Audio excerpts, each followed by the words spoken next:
We have the 2026 edition of I'm a Celebrity, Get Me Out of Here. It premiered last night on Channel 10, and there's quite a few sort of big names in there, but as with every single year of I'm a Celeb, we always get the who are these people? Yeah, we need to retire that because every year there's all these guesses and people will guess these huge celebrity names. It's a bit like Masked Singer when everyone's like, oh, is Taylor Swift under there? Yeah. And then it's like a neighbour star from 10 years ago. But the thing is, we know what the show's going to be going into it. We know that celeb is kind of like a bit of a catch-all for anyone with a slight kind of public profile. Yeah. And that's okay. That's what the show is. That's exactly right. Now, it's a little bit different this year because this year they actually pre-recorded the entire series. Yeah. What do you think about that? So I think it's interesting. I think it makes sense because, as we know, live production is going to cost more money significantly than, a pre-recorded one.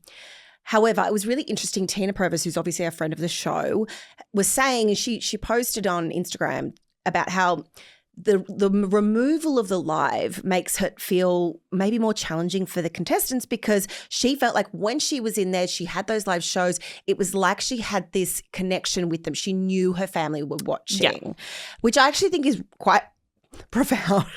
Yeah. So I think it's interesting. It makes a lot of sense. So basically what they've done now is they shot 3 alternate endings for the series.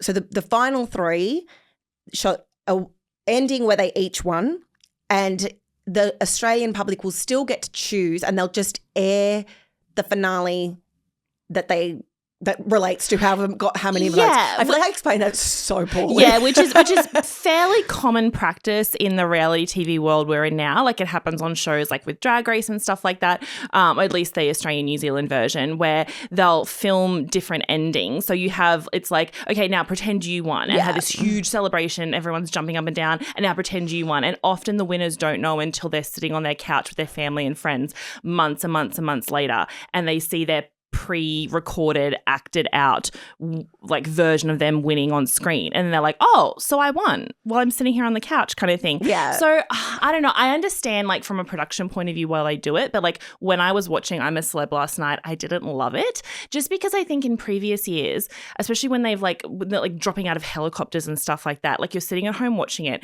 and you're like, oh my god, this stuff is happening right now. That first night in camp, like you're thinking, oh my god, they're in that camp, they're getting into those camp beds for the first time, they're realizing, you wake up the next morning, you're like, what's happened overnight? Like no one could have predicted because no one knows it's live.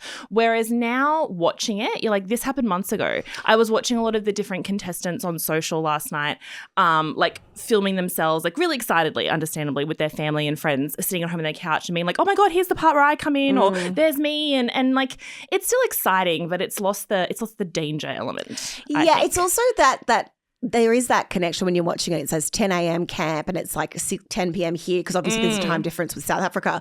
But should we get into some of the celebs that were on there? So obviously we always have a very big international star. Every year they splurge the majority of their talent budget on one particular star. And this year we have Barry Williams. Yes, which look, I have no complaints of because obviously he played Greg on Brady Bunch, the eldest brother, and the first heartthrob for many people watching that series on TV decades and decades ago. But also the actress who played Marsha, who was like the girl equivalent of him on the show, she was on I'm a Celeb many years ago, she was like season. A break. It was the first season. It was the first season, wow, all the way back there, and people loved her. She was like quite the breakout star because she was just so crazy. So I feel like they're trying to maybe going for that again. I know, but it's interesting that they did like another Brady Bunch. Just like go through the list of all the kids. You could have gone, Family Ties or Cheers or, you do some other like vintage sitcom. So Barry Williams, he seems lovely. Rachel Hunter. Oh, I loved that. Iconic supermodel. I do love Rachel Hunter. I think she's like obviously one of the most stunning people in the world, and it was interesting last night them telling her story where she's like, oh yes, my first husband Rod, as in Rod Stewart. Yeah. It's always those weird, I think it would be strange for some of the celebrities who aren't as high profile to hear that said in such a like flippant way.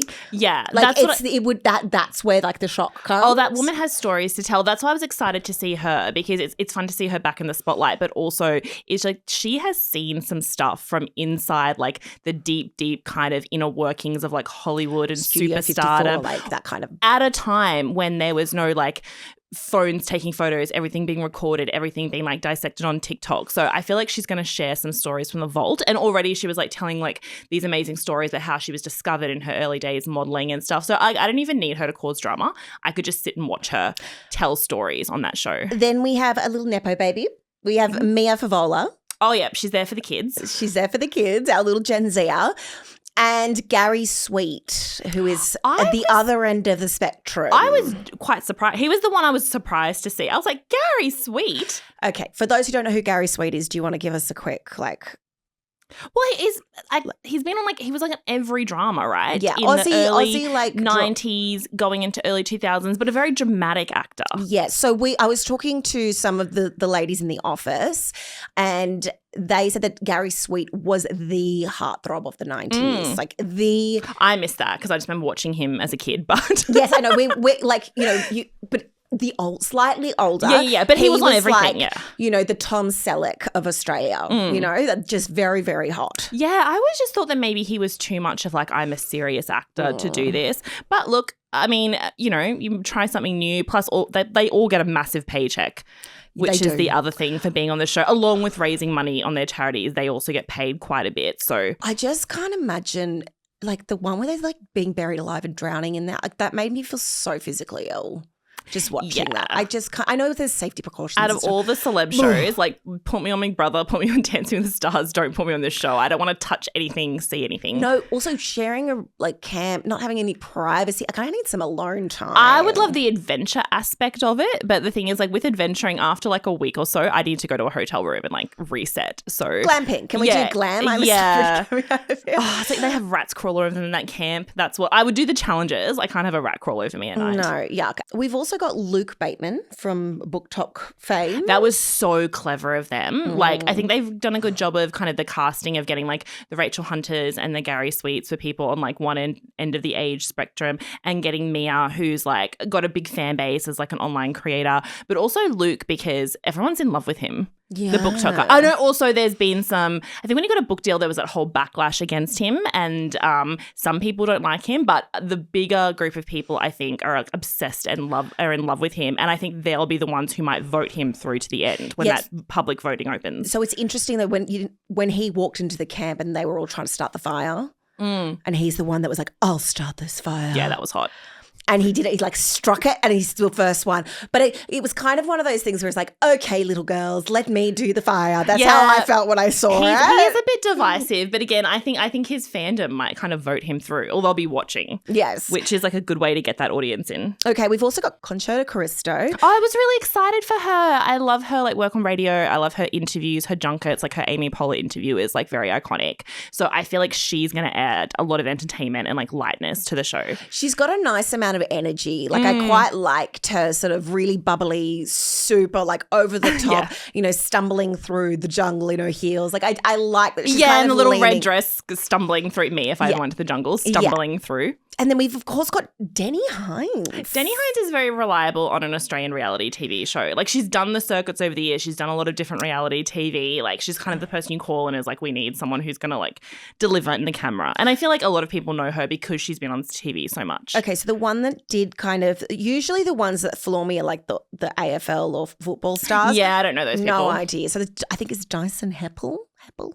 I don't know that man. I think he's an AFL player. Oh, that's good. And the thing is, like, I know that we're not the mainstream. Like, I'm sure heaps of people. I'm sure they can't know everyone. He's also like a Melbourne footballer, and I'm like, that's going to go straight it wouldn't over make my a difference. head. Melbourne, Sydney can't tell the difference. And also Rebekah Elmaloglou is also an ex-Home and Away star. Yeah, and Neighbours, I think. She's like they called her soap opera royalty, I think. And I was like, yeah, that's fair. I have to admit, Rebekah was the one that kind of I flew over my head because I was never really into like the Aussie soaps. Oh, okay. Yeah, she has been on them a lot and kind of like long-running characters and stuff. So I think, yeah, again, it's like big fan base. All the different fan bases they're drawing from. So we've got some good ones in there. I think it'll be a really nice like mix between people. A couple of comedians, Nath Valvo and Conchita are friends. So there's that kind of, Yeah. you know, stand-up comedian thing. Stand-up comedians always add like a bit of levity You to always these need shows. a few in the mix, yeah. Do you know what they don't have this year? They don't that? have an ex-Master Chef or a chef contestant. Yeah. Which Well, we've got a I few more feel- coming. We've still got a few more coming in this week, so maybe they'll fly I one in feel like that's a really essential person to have at camp. Like you always want to have a chef